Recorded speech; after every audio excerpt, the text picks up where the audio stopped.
Hala, ano itong nadiskubre ni Kalingap Prab kay Viancy. So, lahat naman po tayo ay napapansin nga po ito kay Viancy. So, nakakatuwa po, syempre, siguro, very proud po ang mga sponsor ni Viancy sa kanya, especially si Kalingap Edu, So, yan, in love na ba sa isa't isa?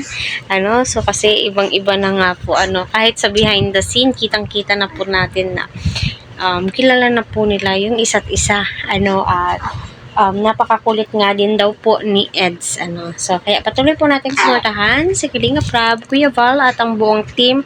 Huwag po natin skip ang kanilang ads para sa ganun nga po ay marami pa pong kababayan po natin ang kanilang matulungan and syempre ang kanilang malingap, So, yun, totoo po yung sinasabi ni Kalingap Prab,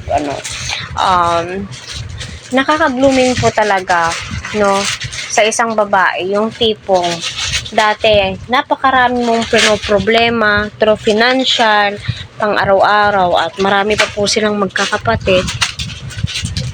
Maaapektuhan ka, syempre, siya po yung panganay, diba? Kaya nga, kung napapansin nyo, matured nga po itong si Viancy, kasi tinutulungan niya po ang kanyang magulang sa gawaing bahay, sa paghahanap ng pera, para sa ganun ay may pangkain po sila, may pangkonsumo, baon sa eskwelahan, pero hindi po sila nagpatinag at last na tulungan ni Dr. Love na refer kay Kalingap Rab. So, nakita po natin, na malaki yung pinagbago ni Viancy, gumaganda po siya lalo, nag-bloom po siya, kasi syempre di na niya po problemahin yung pera noon, kung saan sila kukuha ng pang-araw-araw po nilang gastusin. So, ito na po, ito po yung mga naging way, at kita naman po natin na ang laki ng budget ng pabahay ni Viancy,